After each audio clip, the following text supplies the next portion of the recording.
we're going to hop to our last session of the day.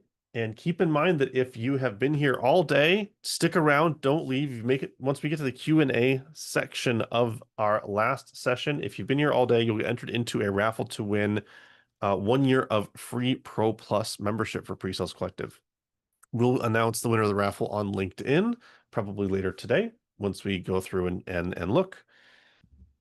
So with that, let me welcome the next group in. I'm pulling up my document here. This is our last session on doing more with less. I feel like everyone has been told to do that probably within this past year. Actually, would love to see one, have you been told that? Two, put a one in chat if you've been told you have to do more with less this year. I'd love to hear it. Put a two in chat if you've been told to do more with less and you've had to tell people on your team to do more with less. So one or two, or a three if you've never even heard those words this year. Would love to see a one, two, or three from people. We're seeing a lot of twos, a lot of people who both have heard it and had to say it as well. Yeah, some ones in there. We're all being asked to do this, and we're all being told that we need to figure out how to be more scrappy, I've heard say as well. Someone with the three, Andrew, I really envy that three that you've not been told that. That's awesome. But for the rest of us, that's what the session's about. How we can redefine pre-sales for a leaner future and turn the doing more with less into something that's more strategic as opposed to something that is just tough to do. I'm going to be hosting the session today, our final session, but with me, I've got three of our panelists. I'm going to let them introduce themselves. But we have Peter Doro, who I think this is like the fourth. We keep being on sessions together, Peter. I don't know, maybe it's the second or third or fourth. I do remember the first one I was on, you were on. So we've been on sessions together. Mohamad Charaf and Ilya Osovets, welcome to each of you. Real quick, if you could let everyone know your title, where you work, and how long you've been in pre-sales. Peter, we'll start with you. Hey, Jack, it has been forever. I feel like we've been pitching each other for years. I am a principal, what do they call me here? Sales engineer at Attentive, and I've been in solutions or pre-sales in some form for about the last decade. Excellent. Mohamad. Hey, Jack, everyone. Yeah, Mohamad Charaf here. I'm a senior solutions architect with Amazon AWS, and I'm here in Dallas, Texas. I've been in this role with AWS for 4 years now. All in all, about 12 years as a solutions architect with multiple enterprises. So happy to be with you. Great, thank you. Ilya. Hey, how's it going, guys? Ilya. I have been a senior solution engineer for a number of years. Worked at a number of companies such as Oracle, Fireblocks, and Binance, and as well worked at a number of small startups, including my own consulting group. Well, thank you. Thank you to each of you for the intros. And just so everyone knows, just like other sessions, we'll have a Q&A at the end. So feel free to throw things in the chat box if you just want to throw in your thoughts on something or say, yes, I love that. Peter, what you were saying about that, throw that in the chat. But if you have questions for us that you want us to specifically address during the Q&A, use the Q&A function within Zoom here, and we'll get to those questions towards the end. And there was one question before we go on. The book I was recommending was Be the Nerd That's Heard by David Duffett. This green book here. Absolutely, Heather. I saw your question. I could answer before we hopped in the session. Okay, so doing more with less. We're all being asked to do that. So while we're trying to figure out how we do that from a more strategic perspective, I do want out of the gate want to ask, how do you decide when you first are told, hey, we got to do more with less? How do you decide what you first are going to do once you realize your team is stretched too thin, right? If you're noticing, hey, this is just stretching my team, how do you respond? How do you come out of that and not make it just be something that kind of literally rips your team apart? Peter, I'll throw it over to you first to kind of get your perspective on that. Like, what are the signals that we look for? Or like, what's the first thing we do? Yeah, the signs, and then what do you do? I suppose first, how do you identify it, and then two, kind of what's your first steps? Yeah, I think especially in the world of AI, people are hoping for the answer of like it's all tracked in the data, and you need to point to the data. And personally, I feel like the better signal is like the quieter things, the reads that you get on one-on-ones, kind of like the vibe across the team. I know like on our teams, we'll usually give some sort of weekend update and just kind of like check in with how we're doing, and that can be kind of like more telling than any sort of quantifiable measure I've seen. In terms of what we do about it, I think it's important, like whether you're like a tenured or high level IC or a leader, to just kind of like lead by example and create a culture where it's okay to say no, and like it's okay to report that you're burnt out. Because I think the surest path towards continuing to stretch thin and more sort of unhappy or unproductive teammates is to make it the pattern that's not going to be okay. Yeah, I mean, just asking, right? Sometimes people will tell you. Is Mohamad or Ilya, either of you have kind of perspective on how do you identify the first signs that you're stretched too thin? Yeah. Yeah. Usually, when you look at a team and you see that they are more reactive, they are just always doing the firefighting, go always busy, and not necessarily busy on what's important, but sometimes what's urgent, what's on their table. These are signs that they are really stretched thin. And it happens in several teams. The important thing here, as a team or as a leader of a team, is to, after identifying these, you need to maybe focus on prioritization. What really matters? Doing the 80-20 rule, like 20% of what they're doing really like makes a difference. And that's where you want to focus on to make sure that this team is still efficient, and then try to, push back on things that are not that important. And then start looking at ways to automate and to maybe get more of these things that makes them busy out of the plate, and maybe some automation with what we have today. Yeah, I think it's the identification, and sometimes people won't necessarily tell you, when you ask them, like Peter was saying, oh no, I'm stretched too thin, but they will start to give their status updates on just feeling like they're not in control of their own schedules, that firefighting, which is interesting because that was like our first session of the topic today, moving as a leader from firefighter into someone who is being more strategic. We all want our teams to be there as well. So if you notice that all they're doing is putting out fires, that's a good indication as well. Absolutely. Ilya, would love your thoughts on this first question too. Hey, yeah. Some things that I found that are, show that things are not going quite well. Deals are falling through. Projects are not hitting. There's not impactful work that's being done. I think those are really quantifiable metrics as to showing that the team is either being spread too thin, or being spread too thin and the work is not impactful as well. And so when you're creating a lot of demos, you're taking a lot of calls, but at the end of the day, you're not, closing those sales because of that work. I feel like, the team could be spread too thin because they're not really focusing on what is most impactful within those specific demos and that work. What we can do is, and I think I'll repeat this a couple of times, I really think about scalable work that we're doing, and using assets, demos, scripts, things that we can reuse and we don't have to redo the work all the time, right? So can demos, stuff that is really impactful, and we just need to change the name of the client or customer, or we have a toolbox or a tool suite where everybody can put their assets in that everybody can reuse, really allows you to scale everybody's work in that sense, and then decrease the amount of coverage that is needed by one certain person. Yeah.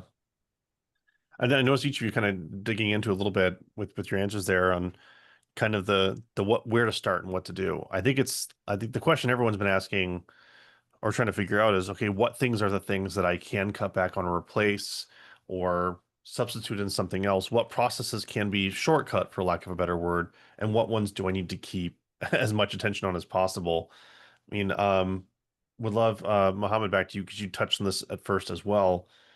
How do you know what things are okay to do that scaling back with or to replace with some type of tooling versus what things need to remain with full time and attention? Yep. So usually you look at the activities this team is running through, and you try to identify whether this is some innovation, creating something, or building relationships with the customer, having face time with the customer versus doing a repeated job or something that is really boring.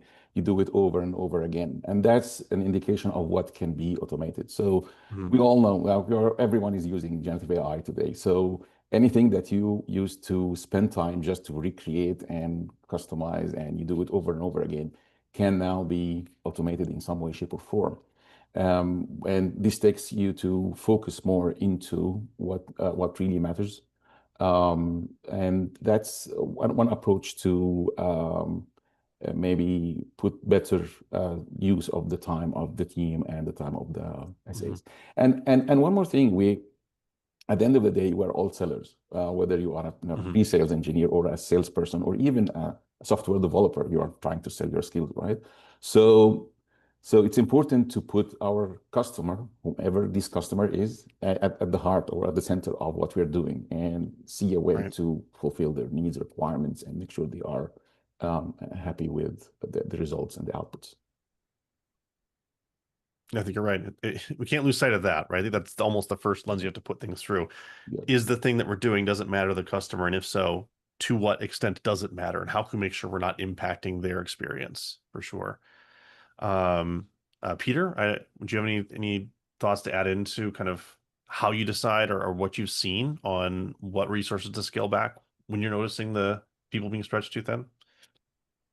Yeah, I think, to your summary and to Mohamad's point, like the first lens, the most important lens, everybody has different metrics that they measure, but invariably, like revenue or customer impact is on that list and somewhere close to the top. And so that's like the very first sort of quantifiable thing that you should be thinking as a leader is like, is this work, is this potential trade-off going to maximize that variable? I also like to, when it comes to solutions or situations where pre-sales folks are stretched in a bunch of different directions, which I find is super common, where like a lot of times the glue that binds the organization together is just to make those decisions that we're choosing one thing over another traceable and sort of obvious. So you're saying, hey, we're choosing to take on this new additional request, and as a result, we're going to have to deprioritize this request. And here's sort of my back of the napkin math for how those things both contribute comparatively towards customer impact. And I think that's a good way to just highlight to the people who are making these requests of your team the way that you're approaching these things, so that they'll come to you with like work that is meaningful and aligned in that same vein. Yeah, I agree with absolutely. Any other thoughts on kind of this resourcing? Yeah, I think it's important to really understand your pipeline for sales. A lot of the times, this is probably the most challenging thing to do is deciding what to scale back when those resources get tight, and that I think you can only really assess if you understand your kind of pipeline and what you're working with and where the efforts are being put in that pipeline and what is being least impactful. And that comes down to understanding what your people are doing, what initiatives you are having going on, and what effort is put into those initiatives. For example, if you have events or something like that and you can see they're not being impactful, maybe you need to do less events. If you're seeing that demos are being significantly impactful and the amount of effort that you need to put in is substantially less than, let's just say, live events or something like that, maybe you need to double down on those demos, for example. So I think it's a holistic thing. It's more of a managerial thing. Understanding your team, understanding where the efforts are going into, what they're doing, and how much effort, and then the kind of the ROI is something kind of like a soft skill maybe that kind of you need to look and assess with your team and your pipeline. I mean, one thing I'm hearing from, what all of you are saying as well is, in some ways, you have to have begun with a way to measure the performance of your team, which sort of the unstated thing that not everyone does well. I know I've been on teams that have not been measured at all. I've been to some that measure everything. But you need to be measuring your team's performance. You need to be measuring that the amount of effort that's being put in to get that performance as well, which often we're really good at measuring the revenue or measuring the technical win, but not as good at attributing the effort that sale took to get done. Let's say you're at a point where maybe you're here listening in, you don't have a good way of doing that. How do you get to a baseline maybe of going, okay, how can I start to measure when I don't have measures in place to know what's the effort involved in getting to that win or the deal closed? I don't know if anyone has any perspectives on how to start if you've not started with that. I think a good starting point is any point. If you don't have any metrics, then you can't really improve yourself. It's like kind of like running the mile, but you don't know what time you're doing. Like, where do you start, right? So I think if you don't have any metrics, just start measuring everything. It's maybe the meetings that you're doing, the amount of demos you're doing, maybe it's the amount of closes that you're having with sales, maybe the amount that you're closing, maybe the types of deals that you're closing, maybe the types of deals within that industry that you're closing, maybe the outreach, maybe input. For each team, it's always different. I've been in a number of different companies and different teams and different structures, and one metric, it doesn't encompass everything, right? Because maybe there's a different strategy for everything. One company wants visibility as a metric. How do you metric visibility? Is it the amount of events that we're going to? Is it the amount of leads that we're getting, right? So it depends on what the impact that you're looking for. So that's a really challenging thing. But I think if you don't have any metrics at all, just start anywhere and start measuring everything and just start to see those correlations. I mean, there are significant things that you can measure, but I think that's a really good starting point. Yeah, I would like to add to this, maybe from experience, from what I have seen while working in enterprise. So a good approach to it is usually start by understanding the leadership role, like goals, what they want to achieve, what the whole organization wants to go through, and then identify specific metrics or KPIs, something that aligns with that, and then spend a year working towards this.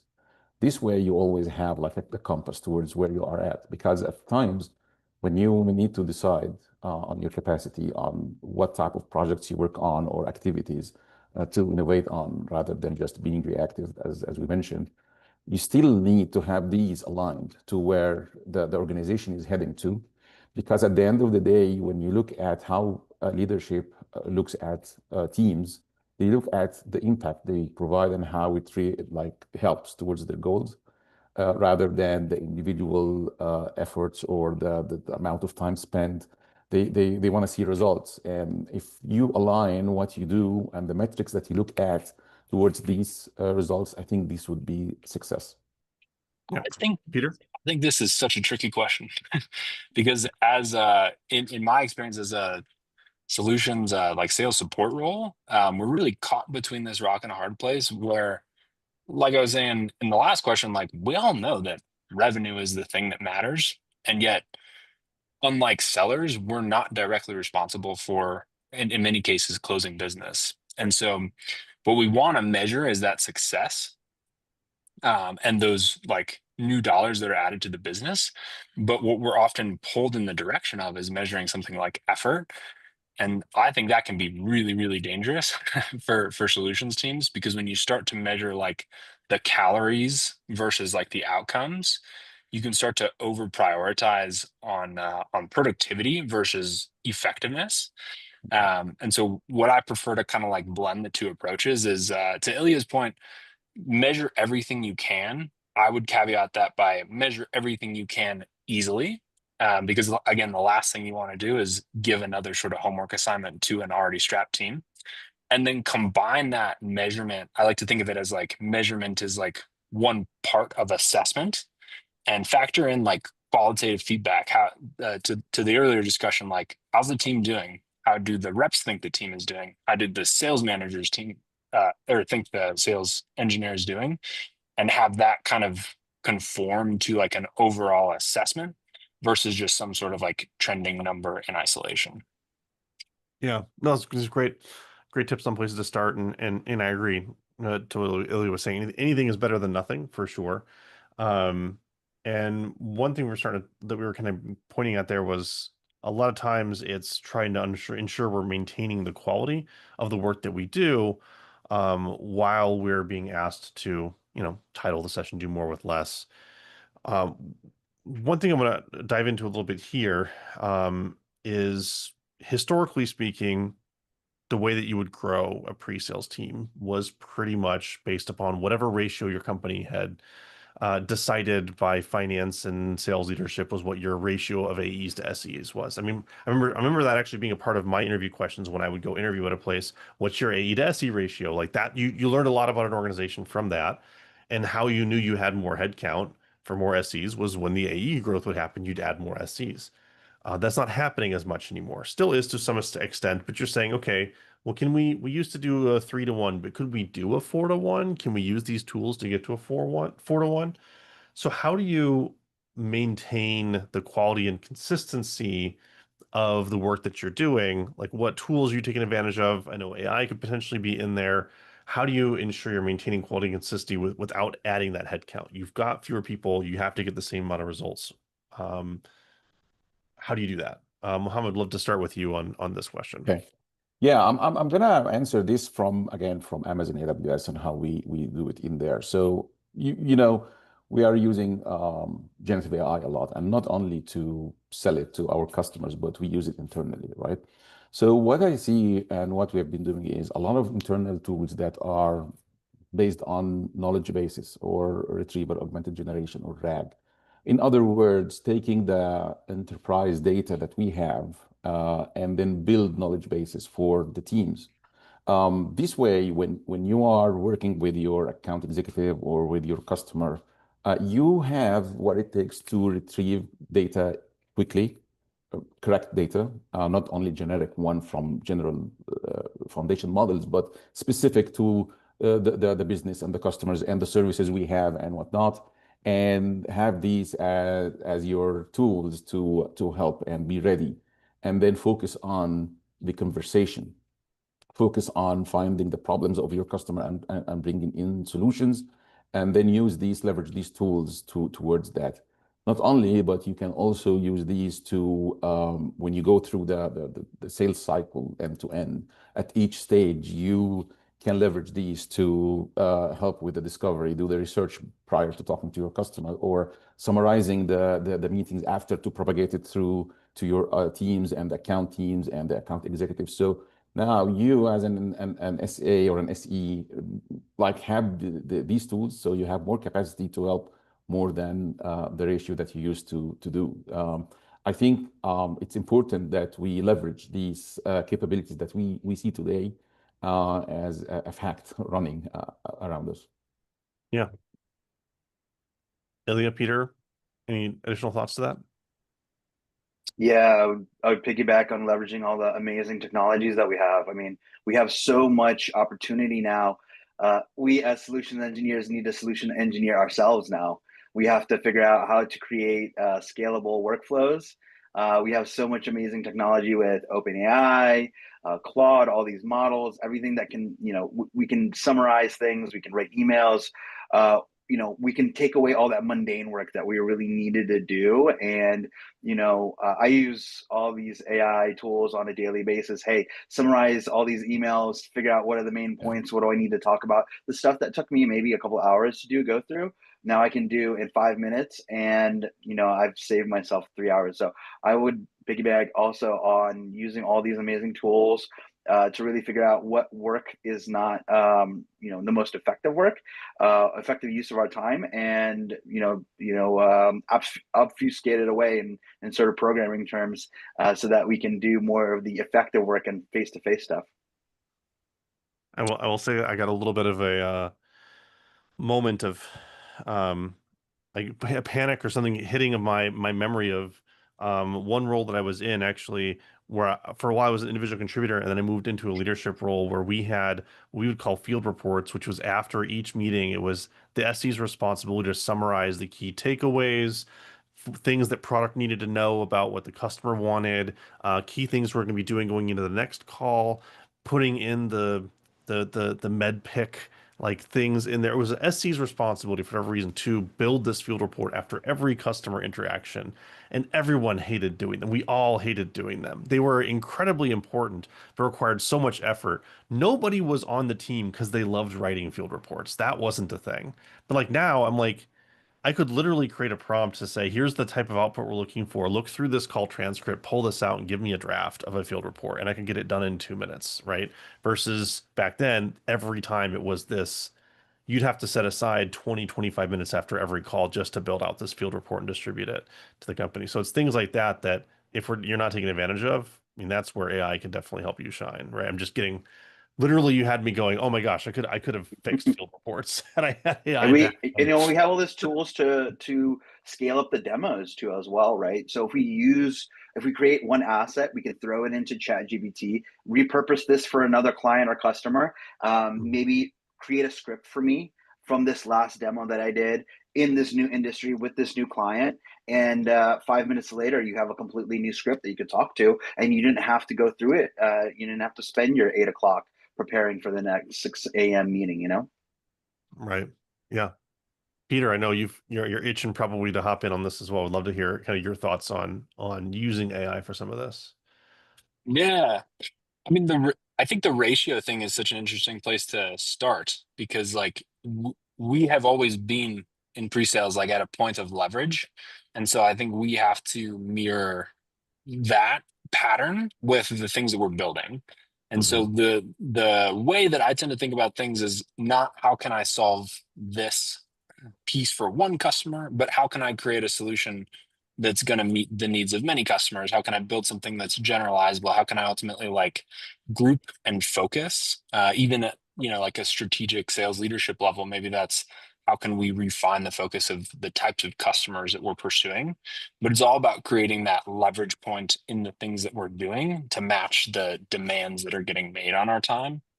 From AI, yeah, the stories abound. I think of AI as like the tireless, like RFP bid manager assistant. I was, man, I must have spent 3 hours this morning having it like go through and scale out tweaks to RFP responses based on a template.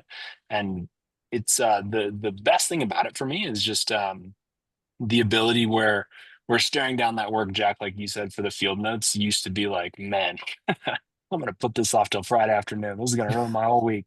Now it's like it's kind of fun. Like I'll give it a few prompts and just see which directions and pick my favorite. And unlike me, RFP is or sorry, the the AI isn't gonna get its feelings hurt by all those cycles. Right. Could you imagine someone saying, actually, could you try that again? I don't like the way you answered it. Oh, Could you? These are the I would notes. lose They're it. not changing. Yeah. Absolutely. So we have both existing leaders today who I think hopefully have gotten a couple things they can think about around building metrics, around looking at AI, looking at some scalability, approaching how you even think about disseminating the work on your teams differently. But what about those who are looking to move into leadership roles? What are some things they can do today to start to think about the world that they'd be moving into if they move into a management role where it's currently on a lean mindset? What can they do today to start adopting that in their careers as they work towards a management role? Ilya, I'd love to start with you on this question. Um, I would say think about scalable work at the end of the day, right? All the work that we do, or all the work that you put on your team, uh, try to I'm taking this actually from my managers and leaders that have led me. Um, I didn't really know what they were doing at that moment, but now in retrospect, I understand completely what they're doing. They always were trying to think about scalable work, demos, assets, stuff like that, so that they can maximize the impact of the team.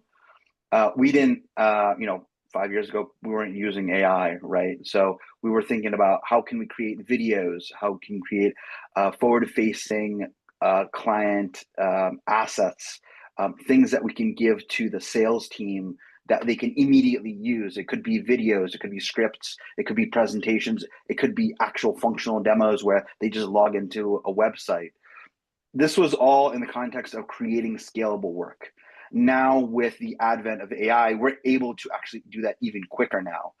So if you create scalable work and use AI to scale it, you'll even maximize your impact even more so.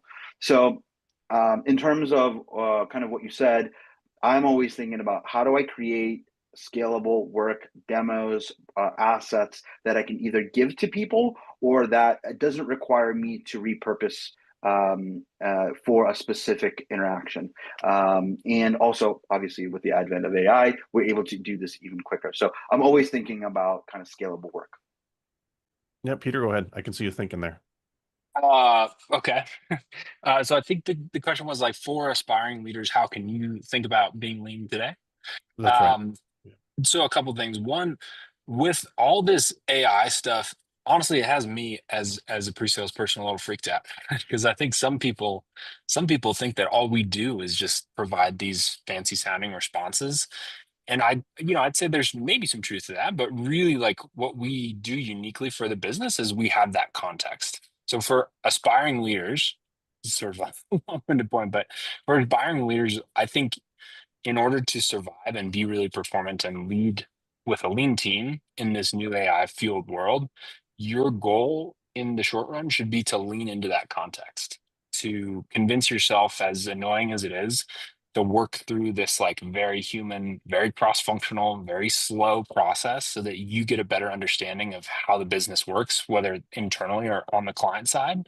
Because I think that context is ultimately what's going to be your moat, your differentiator, compared to like machines who can reliably reformat, based on a knowledge base, any answer that you ask them for 100 times, faster than you could.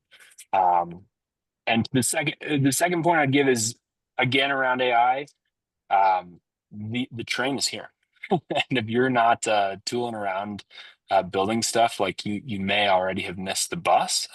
So find a local like hackathon team. There's plenty of free resources to just start to like learn these tools. They're absolutely the tools of the future, and the sooner you can start to purpose them for fun things in your day or in your work, the more effective you'll be with them longer term. Yeah, it's just a comment in the chat. Clifford had said, scalable work in quotes, maybe the biggest mind shift from IC to leader. Everything you do should have scale in mind. All problems are solved for many people or many use cases. And I think that's absolutely right. I'd say if you're uh, an aspiring leader, the reason why AI keeps coming up is because for many it's a way to think about scale, or it's a way to think about doing things with many people in mind as opposed to just what you're doing for your own individual use. I think that's definitely a good mindset to take as well. Mohamad, though, would love to get Yeah. your thoughts on kind of this aspiring leaders. How do you get this scaling mindset? Yeah, I think with today's economics and what we see, the changes in enterprises, you need to have the mindset of a startup. So if you imagine yourself as the CEO of your own startup and having a team, you need to be ready to have wear different hats, do whatever it takes to achieve your goals and targets, and make sure that your team is also having what they need to perform and innovate, and always make sure that you're not just like the order taker of some day-to-day activities, micromanaging your team and asking about, hey, did you finish this job or not, or what's the status, Mm-hmm. stuff like that, but more into, okay, how can I help you to achieve whatever you're trying to do as a team, plus having your hands dirty all the time. So make sure that as a leader, you also understand how the team is performing, what the activities they're doing, not necessarily doing day-to-day work they do, but at least to be always near, always in touch, or understanding how it runs, in order to be able to help them, and also to be able to present them to leadership when they ask you about performance or whatever Right. it is. Yeah, we did a poll at the beginning of the summit, and it turns out no one who was in attendance today wants or aspires to be a micromanaging leader. Yet many evolve into that. So I think your perspective is right. Like, let's have your focus not being on that, but instead on the broader. I think it's right. Actually, one more thing. Nobody wants to be a micromanager, but many new managers, they end be a micromanager because they're learning. Like, Mm-hmm. it's new role for them, and micromanaging comes because they were as an individual contributor, they are like in full control of what they do, it takes Right. time to do this mindset change, and starting to let go and have faith in your team that they are going to be performing. So it's really not easy. It takes some time. So and I don't believe that anyone who is doing micromanagement admits that, or is proud of, like, say, hey, I'm the micromanager of the year. Doesn't go this way. I'm sure But there's someone, but I think you're right. On the lion's yeah, share, most like the micromanagers majority, probably right? don't, right? Exactly. And when they get the coaching needed, they get better at what they Right. do. So that's important too. Yeah, it's a good perspective that we talked about many times about the shift into leadership, Right. especially into a frontline management role, Yeah. that it's no longer about your work, but about the work others have done. We talked about that during today's Yeah. summit quite a few times. And that's tough to do. That's not a natural thing, especially if you No, are it's not. used to being the project manager of every opportunity that's handed your Right. way in the Yes. past. And for that, you need to like find a mentor or a Mhm. buddy at your organization who has been doing this like for several more years, and always, have them as your to check where you are at and make sure that they advise you on where to go next. Right. I just wanted to underscore Peter's point. I'm a very avid hacker and hackathon goer, as well as been actually very fortunate to lead a couple of hackathons at MIT and Harvard on behalf of some of the companies that I work with.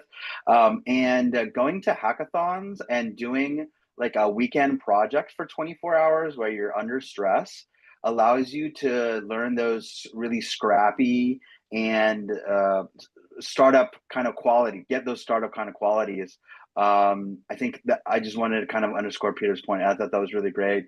I think for me, being a solutions engineer is like a hackathon every day because I'm just piecing something together sometimes and making it work and shipping it that day sometimes. So we'll quality in mind, obviously.